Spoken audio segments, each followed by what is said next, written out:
नमस्कार, ये आकाशवाणी शिमला है। अब आप प्रभा शर्मा से प्रादेशिक समाचार सुनिए। आज के मुख्य समाचार। केंद्रीय मंत्रिमंडल ने प्रधानमंत्री गरीब कल्याण अन्न योजना की अवधि 5 महीने और बढ़ाने को दी मंजूरी। राज्य के पारंपरिक शिल्प को प्रोत्साहित करने के लिए शिल्प और पर्यटन मेला आरंभ करेगी प्रदेश सरकार। राज्यपाल बंडारू दत्तात्रेय ने कहा, कोरोना काल में योग अधिक प्रासंगिक, रोग प्रतिरोधक क्षमता बढ़ाने में सहायक। और महिलाओं व बच्चों के समग्र विकास पर इस साल लगभग 587 करोड़ रुपए खर्च कर रही है प्रदेश सरकार। अब समाचार विस्तार से। केंद्रीय मंत्रिमंडल ने प्रधानमंत्री गरीब कल्याण अन्न योजना की अवधि 5 महीने और बढ़ाने को मंजूरी दे दी है। सूचना और प्रसारण मंत्री प्रकाश जावड़ेकर ने आज नई दिल्ली में बताया कि इस योजना के अंतर्गत लाभार्थी परिवार के प्रत्येक सदस्य को 5 किलोग्राम गेहूं या चावल और प्रत्येक परिवार को 1 किलोग्राम चना 5 महीने के लिए दिया जाएगा। उन्होंने बताया कि इस योजना से देश के करीब 80 करोड़ लोगों को लाभ होगा। प्रधानमंत्री नरेंद्र मोदी ने पिछले महीने की 30 तारीख को राष्ट्र के नाम अपने संबोधन में इस योजना की अवधि बढ़ाए जाने की घोषणा की थी। योजना का दूसरा चरण 1 जुलाई से शुरू होकर 30 नवंबर तक चलेगा। इस चरण के दौरान 200 लाख मीट्रिक टन से अधिक गेहूं चावल और 9,78,000 मीट्रिक टन चना वितरित किया जाएगा। प्रधानमंत्री गरीब कल्याण अन्न योजना पर लगभग 1,50,000 करोड़ रुपए खर्च होंगे।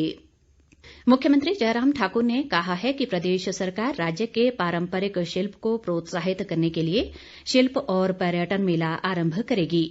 मुख्यमंत्री आज शिमला में पर्यटन विभाग की समीक्षा बैठक को संबोधित कर रहे थे। उन्होंने अधिकारियों को विभिन्न पर्यटन परियोजनाओं का समयबद्ध निर्माण सुनिश्चित करने के निर्देश दिए ताकि हिमाचल पर्यटकों का पसंदीदा गंतव्य बन सके। मुख्यमंत्री ने कहा कि रोहतांग दर्रे के नीचे निर्माणाधीन अटल सुरंग पर्यटकों के आकर्षण का मुख्य केंद्र बनेगी। उन्होंने कहा कि सरकार अटल सुरंग को पार करने के लिए विस्टाडोम बस चलाएगी ताकि लोग यहां प्रकृति को नजदीक से निहार सकें। केंद्रीय वित्त राज्य मंत्री अनुराग ठाकुर ने कहा है कि केंद्र व प्रदेश सरकार द्वारा स्वच्छ ईंधन और बेहतर जीवन के नारे के साथ आरंभ की गई विभिन्न योजनाओं के चलते हिमाचल 100% घरों को गैस कनेक्शन देने वाला देश का पहला राज्य बना है। उन्होंने प्रदेश की इस उपलब्धि पर खुशी जताई और इसके लिए प्रधानमंत्री नरेंद्र मोदी तथा मुख्यमंत्री जयराम ठाकुर सहित प्रदेशवासियों को बधाई दी। उन्होंने कहा कि प्रदेश में उज्ज्वला योजना के तहत 1,36,000 परिवारों को तथा हिमाचल गृहिणी सुविधा योजना के तहत 2,76,000 परिवारों को निःशुल्क गैस कनेक्शन बांटे गए।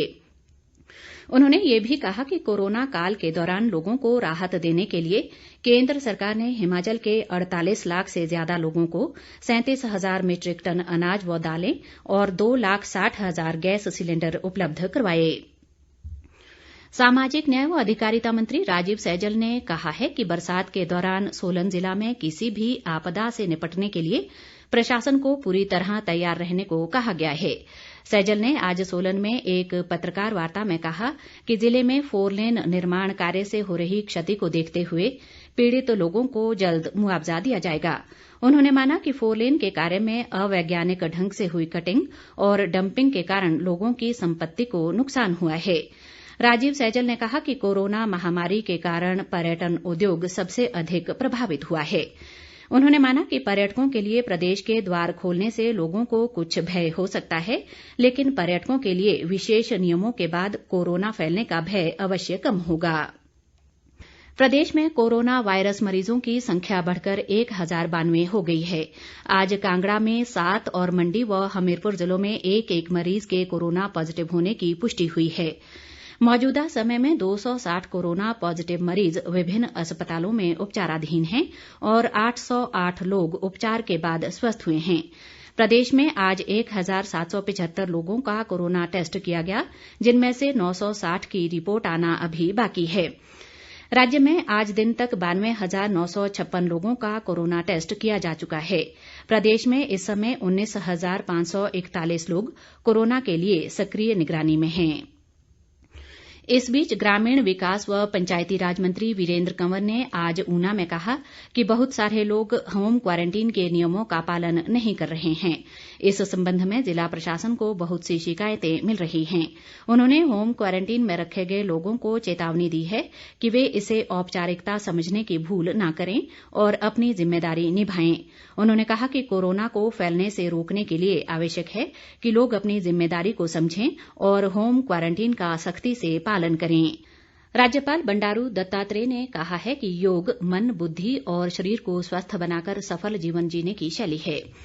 राज्यपाल आज शिमला में राजभवन में उनसे मिलने आए अंतर्राष्ट्रीय योग संयोजक रंजीत सिंह और योग खिलाड़ियों को संबोधित कर रहे थे। राज्यपाल ने कहा कि योग हमारी जीवन शैली का एक अभिन्न अंग है और प्रधानमंत्री नरेंद्र मोदी ने इस समृद्ध प्राचीन भारतीय संस्कृति को अंतर्राष्ट्रीय पहचान दिलाई है। बंडारू दत्तात्रेय ने कहा कि कोरोना काल में योग अधिक प्रासंगिक है क्योंकि इससे हमें अपनी रोग प्रतिरोधक क्षमता बढ़ाने में सहायता मिलती है। उन्होंने स्कूल में योग को प्रोत्साहित करने पर बल दिया। अंतर्राष्ट्रीय योग प्रशिक्षक रंजीत सिंह ने इस मौके पर राज्यपाल को आश्रम के विद्यार्थियों द्वारा योगाभ्यास और अंतर्राष्ट्रीय स्तर पर हासिल उपलब्धियों से अवगत करवाया। मुख्यमंत्री जयराम ठाकुर ने कहा है कि प्रदेश सरकार महिलाओं व बच्चों के समग्र विकास व कल्याण पर इस साल लगभग 587 करोड़ रुपए खर्च कर रही है। मुख्यमंत्री आज शिमला से वीडियो कॉन्फ्रेंस के माध्यम से राज्य के विभिन्न भागों की आंगनबाड़ी कार्यकर्ताओं के साथ बातचीत कर रहे थे। मुख्यमंत्री ने कहा कि कोरोना महामारी ने हमें अलग तरीके से सोचने व काम करने के लिए विवश कर दिया है। उन्होंने कहा कि आंगनबाड़ी कार्यकर्ताओं ने परीक्षा की इस घड़ी में महत्वपूर्ण भूमिका निभाई है। उन्होंने कहा कि आंगनबाड़ी कार्यकर्ताओं के कारण ही प्रदेश में कोरोना संक्रमण का सामुदायिक स्तर पर फैलाव रुक पाया है। मुख्यमंत्री ने कहा कि आंगनबाड़ी कार्यकर्ताओं ने न केवल लोगों को सामाजिक दूरी और मास्क के उपयोग के बारे में जागरूक किया बल्कि होम क्वारंटीन नियमों के प्रभावी कार्यान्वयन में भी मदद की। सतलुज जल विद्युत निगम के शिमला स्थित कॉरपोरेट मुख्यालय में सौहार्द प्रदर्शनी व आउटरीच नामक एक कार्यक्रम का आयोजन किया गया। निगम के अध्यक्ष व प्रबंध निदेशक नंदलाल शर्मा ने 3 दिवसीय प्रदर्शन के समापन अवसर पर कहा कि इस कार्यक्रम का आयोजन मेरा सामाजिक दायित्व की संकल्पना के तहत किया गया। इसका उद्देश्य निगम में ठेकेदारों के माध्यम से कार्यरत कर्मचारियों की मदद करना है। उन्होंने कहा कि प्रदर्शनी में निगम के कर्मचारियों द्वारा स्वैच्छिक रूप से दान की गई वस्तुएं प्रदर्शित की गईं, जिन्हें आज कम आय वाले और आउटसोर्स कर्मियों में वितरित किया गया। नंदलाल शर्मा ने ये भी कहा कि 2030 तक SJVN को 12,000 मेगावाट की कंपनी जबकि 2040 तक इसे 25,000 मेगावाट क्षमता तक बढ़ाने का लक्ष्य है।